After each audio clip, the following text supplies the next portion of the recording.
I see two trends driving the need for new tools for leaders to create high-performing organizations. The first is the increasing complexity of systems around us, driven by, above all, technology, but also social change. More access to more information at all levels of the organization creates increased complexity and the potential for communication to become chaotic and disorganized.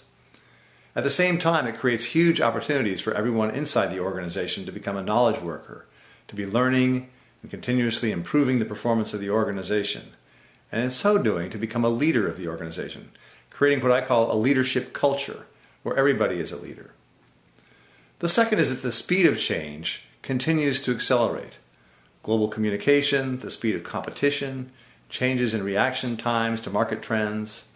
No matter what kind of organization you're working in, public, nonprofit, or corporate, reaction times that may have been months or weeks or days in the past are today in terms of seconds. So what makes an effective leader in times of accelerating change and increasing complexity? Let me start with the underpinnings of effective leadership. When you look at a tall building, what you see are the visible spaces above the ground.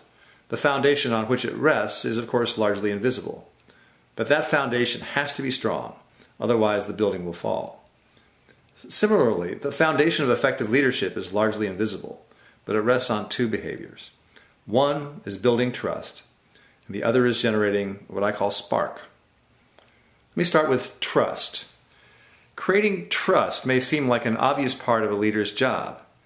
What's not so obvious, perhaps, is truly how fundamental trust is to the way we think and behave. Scientists have recently shown that our brains are hardwired to respond favorably to those we trust, and all of our emotions spring from trust or the lack of it. It's been true for thousands of years, but what's changed is our understanding of this trust mechanism. And of course, what's obvious too, as you start to think about it, is how quickly our feelings of trust can shift. Thanks to the internet, 24-hour news coverage, we are constantly mining new information to determine whom we can and whom we cannot trust. Our brains are hardwired to detect whether reciprocity and trust exist, or whether there are gaps between what we expect to receive and what we actually receive. Our brains have what I call a cheater meter. The cheater meter tells us whether we have reciprocity in our relationships or whether we don't have reciprocity in our relationships, and how our communications with people around us determine that level of reciprocity. Reciprocity and the formulas for creating reciprocity are what drive good management and a leadership culture. This cheater meter is working in every one of us in every conscious moment.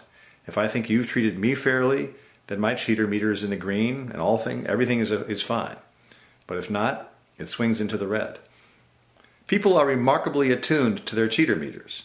You know exactly how much you can trust your boss, your peers, your coworkers, your teammates, anyone else you know. Think about someone you trust right now. Think about that person. Fundamentally, if you feel trust in that person, you trust him or her to look after your interests, right? That's reciprocity at work. Adding another layer of nuance to this trust business, each of us sets our cheater meter differently.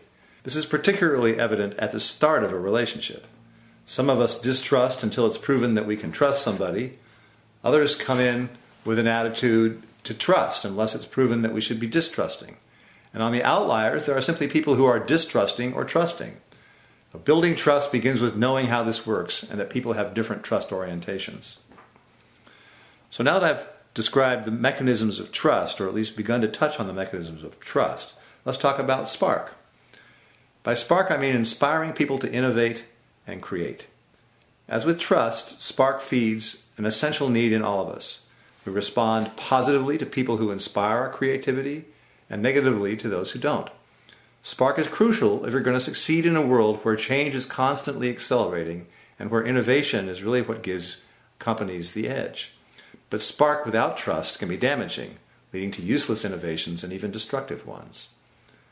So effective leaders need to know how to inspire trust while at the same time sparking new products, new ideas, new processes, and new practices.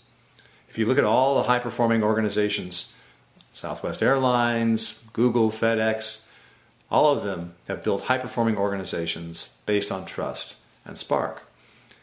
In short, These two foundational principles, trust and spark, tap into who we are as human beings. They are keys to our fulfillment and our happiness. They animate us. They give us courage to do extraordinary things.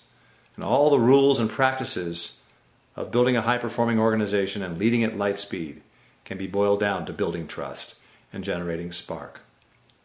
So what does it take to make the jump to light speed? Well, I've identified 10 quantum leaps to do it and create trust and spark and build high-performing organizations.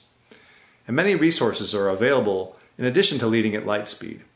Our website, leadingresources.com, offers a free survey for people who want to assess themselves in the 10 quantum leaps described in my book. The same website also offers many leadership tools. These are short synopses of expert information on leadership, management, communication, and a host of other subjects. And in the next video, we'll take a look at the first quantum leap, aligning the core values.